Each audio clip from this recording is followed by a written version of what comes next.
Hey, what's going on, guys? Welcome to Getting to the Facts. I'm your host, Andrew Curiel, and I hope you're enjoying this 4th of July weekend. I know 4th of July isn't until Tuesday, but I hope everyone's been able to get some extra days off and be able to enjoy it a little bit.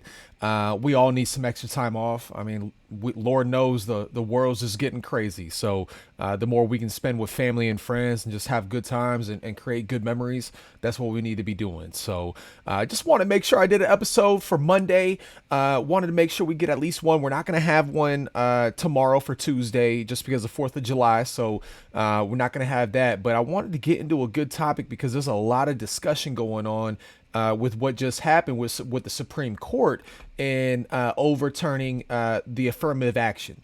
And I personally think the affirmative action has been twisted so many ways that I feel like the average person doesn't really know what affirmative action did. I think a lot of people think affirmative action is just helping minority groups get into colleges because colleges will not admit you because of your race. And I feel like that was an issue back when it first became law. But in today's world, I don't think that is an issue on getting into colleges at all. And I think when you actually look at affirmative action, if you really look into the details, it's really not curing racism. It's really just favoring one race when it comes to college admission. And we're just talking about college admission. Okay. The affirmative action that just goes on, in the workplace and stuff like that. I kind of understand it a little bit, but when it comes to college admission, I mean, we're all kids. We're all just becoming adults when we go to college, and we're trying to get our own footing. Our parents usually, unless you come from a very privileged background, your parents aren't helping you with crap. You're having to figure it out on your own. So that's why I wanted to at least get into the details when it's to college admissions, affirmative action for college admissions, because I don't think it's racist to get rid of that. I honestly think it's the opposite. I think it actually goes to more equality of opportunity for everybody. You obviously, I mean, just like in life, guys, we got to be able to test well. We got to be able to have other things other than test scores too, whether it be community service or sports or you're president of the Key Club. Shout out my fiance, but you had to have different things for colleges to want you to go, and that's still the same way when it comes to white people. When it comes to everything, you have to have other things going on. It's not just about grades, even though grades are a huge part of it. So let's get into it real quick, guys. Wanted to show you this here. So, according to NBC News, the Supreme Court on Thursday struck down affirmative action programs at the University of North Carolina and Harvard in a major victory for conservative activists, ending the systematic consideration of race in the admissions process. The court ruled that both programs violate the Equal Protection Clause of the Constitution and are therefore unlawful. The vote was 6-3 in the UNC case and 6-2 in the Harvard case, in which liberal Justice Ketanji Brown Jackson was recused. The decision was hailed by prominent conservatives who say the Constitution should be colorblind, with former President Donald Trump calling it a great day for America. Liberals, however, condemned the ruling, saying affirmative action is a key tool for remedying historic race discrimination, which I very much disagree with. And we'll get into that in a little bit. It wasn't perfect, but there's no doubt that it helped offer new ladders of opportunity for those throughout history have too often been denied a chance to show how fast they can climb, said Michelle Obama, the first black first lady. Jeez. President Joe Biden called the decision a severe disappointment, adding that his administration would provide guidance about how colleges could maintain diversity without violating the rule. And guys, just those two comments, okay, by Michelle Obama and President Joe Biden, those two comments are flat out saying that without affirmative action, without us having to take race into account, there would basically be no black people or no minorities. And that is, in my opinion, so false. It is so false. Like, I know smart people. No, it doesn't matter what race you are. And if you're smart, you're getting into these colleges. I mean, I'm telling you right now, even if I were to apply back when I graduated high school for Harvard or Yale or Princeton, I wouldn't be getting in. The reason why affirmative action was needed back in the day, because we had a lot of smart minority people that were obviously testing well, obviously smart enough to get into these programs, and they were still denied. That's not happening anymore. That is not the case anymore. And that's why there was a sunset clause on affirmative action. It was a 25-year law. After 25 years, we'll revisit it because they didn't think that it was going to be needed anymore at that point, which I'm on that train. I really don't think it's even needed at all anymore, because I can't tell you guys. I mean, look, I'm white and Hispanic. My mom's from Canada. My dad's half Hispanic, Native American, and white. So I got a little bit of everything. And I've been discriminated, not because of my race, but just because of other factors. And people that don't like you are going to find reasons to discriminate against you, and not give you the same opportunity as they may others. But when it comes to colleges, I'm telling you guys, it's not happening anymore. It's just not. I mean, just please tell me somebody that you know that aced their SAT scores and was a minority and didn't get in to a big time college. And are we just talking about Ivy League schools? Because if we're just talking about Ivy League, you know how little of every race is in Ivy League schools. Most of the country doesn't. They can't even qualify for an Ivy League school.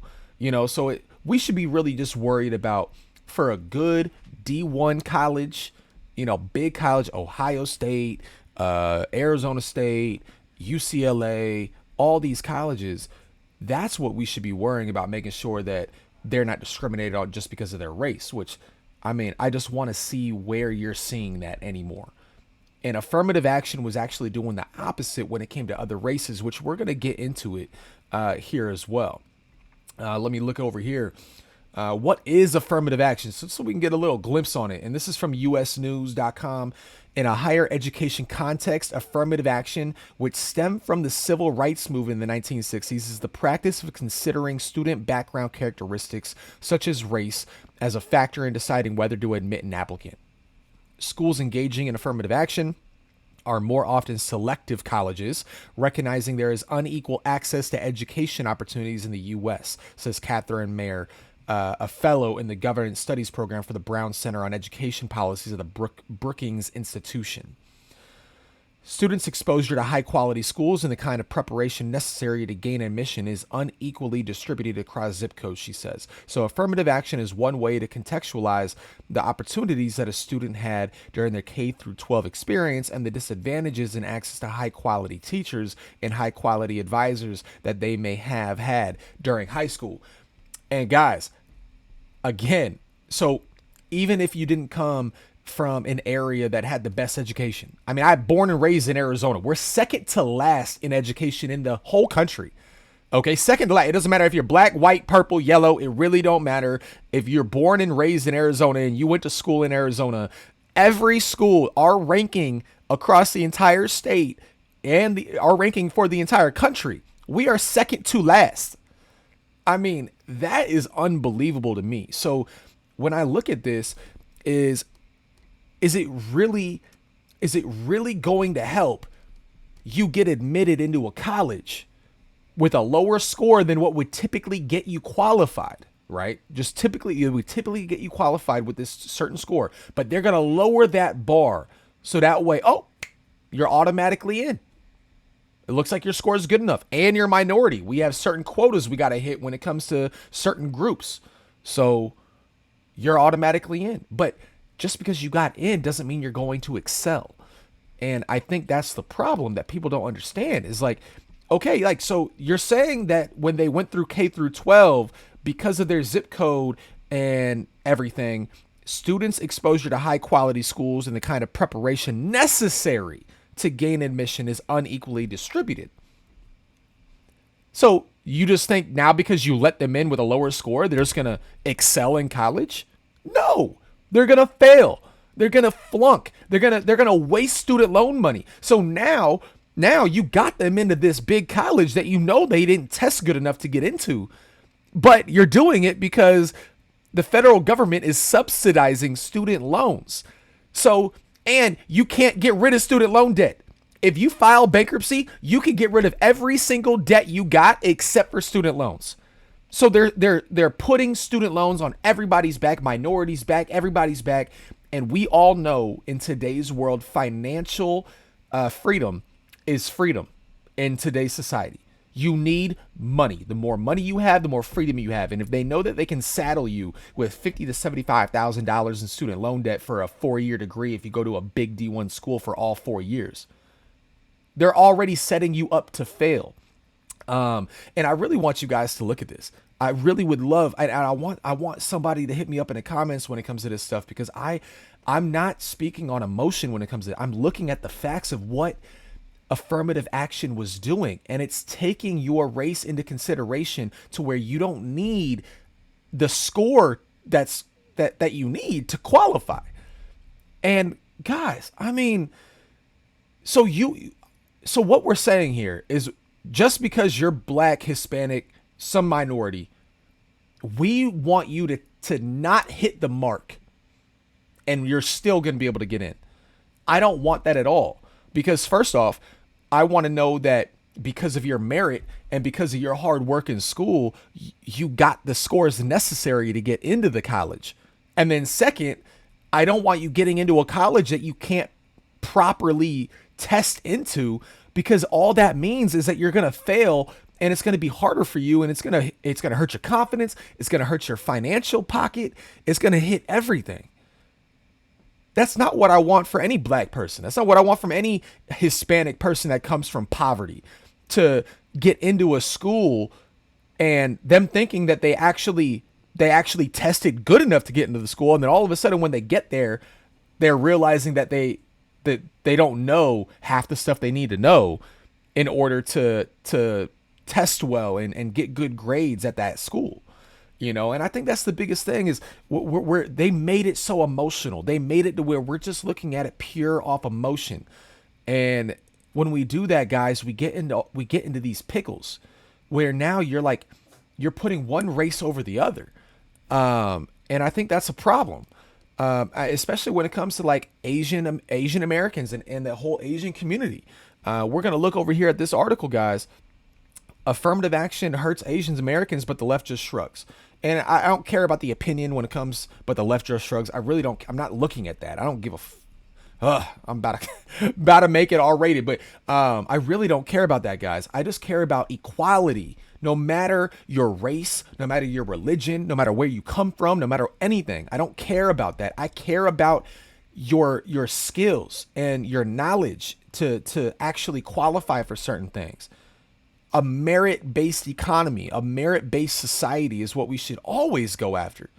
And look, in her landmark 2003, and this is off studentsforfairadmissions.org. In her landmark 2003 opinion legalizing affirmative action in Grutter versus Bollinger, Sandra Day O'Connor famously wrote, "The court expects that 25 years from now, the use of racial preferences will no longer be necessary. This is the only time I can think of when the Supreme Court assigned an expiration date to a constitutional right. We're coming up on Justice O'Connor's deadline and right on schedule. The Supreme Court is poised to end affirmative action in lawsuits against Harvard University and the University of North Carolina. But the legal argument is not that affirmative action is unnecessary, it's that it causes schools to actively discriminate against Asian applicants. The evidence is infuriatingly strong.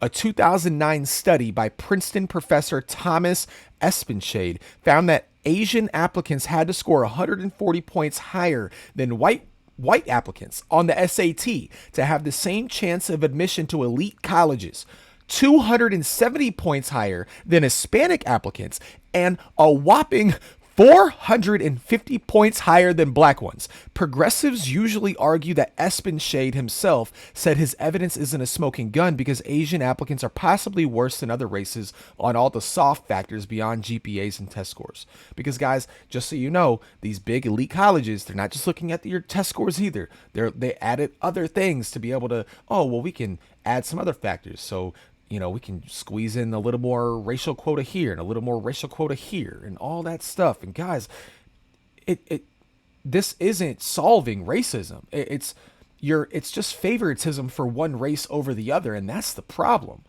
If we scroll down here, let's see.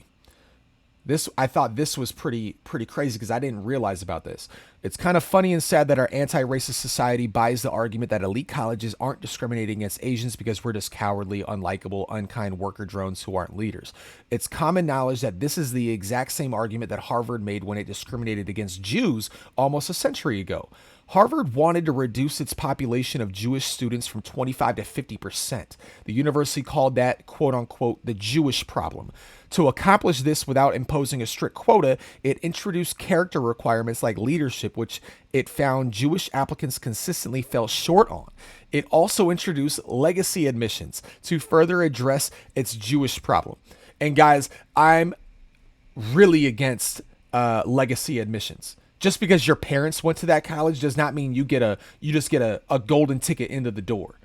Again, I care about merit. I care about us earning the right to and not having your race or religion or your cultural background to negatively or positively help you. It shouldn't matter. You should get in based on your skills and your knowledge.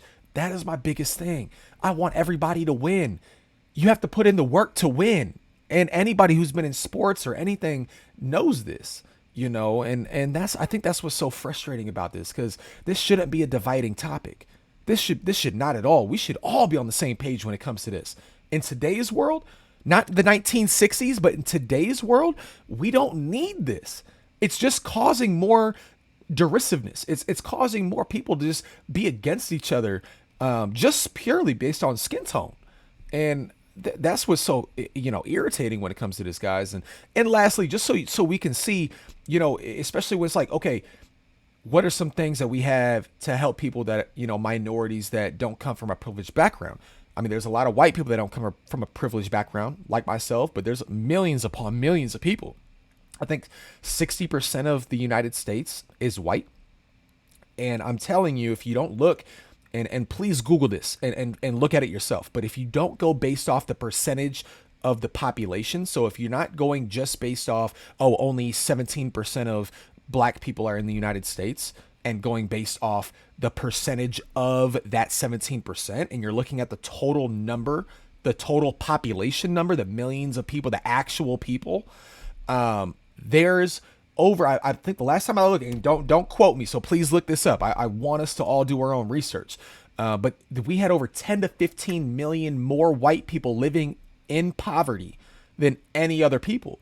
It's just we have 60% of the population, so the percentage of the population that's living in poverty isn't as big as the black community or any other community.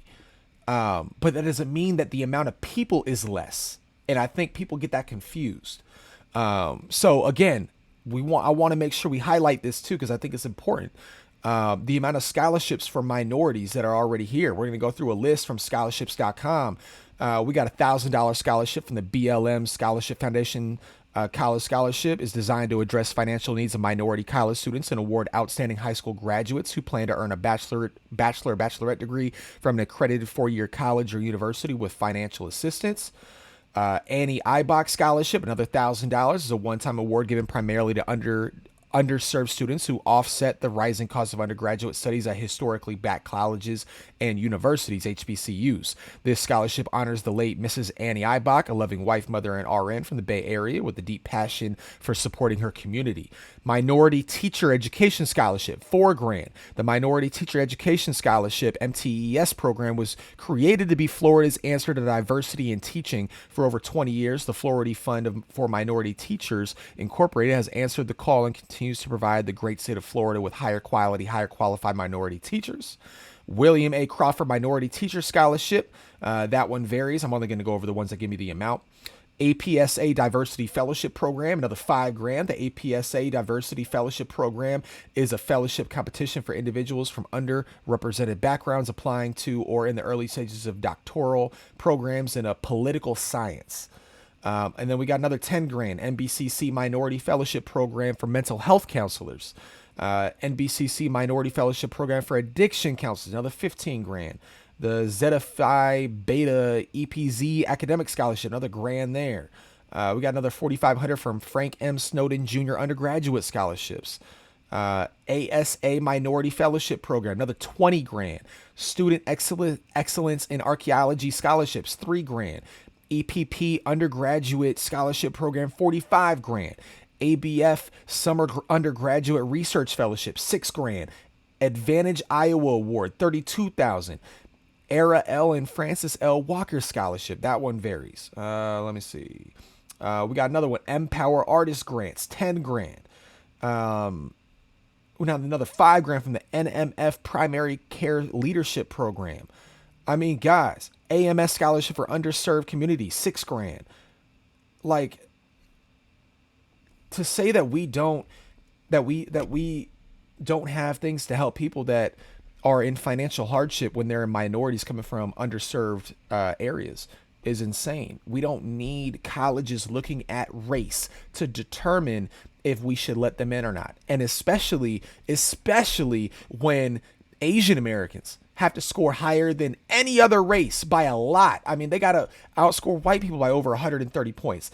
2 something for Hispanic, and then 450 against any other black person that's applying. That, if that's not racism, then I don't know what is, and we got to be on the same page when it comes to this, guys, because I think it's important. I mean, that's the only way we're going to be able to come together. And we should be able to come together on this. Again, this is another topic. There should be no divisiveness when it comes to this. I want everybody to win.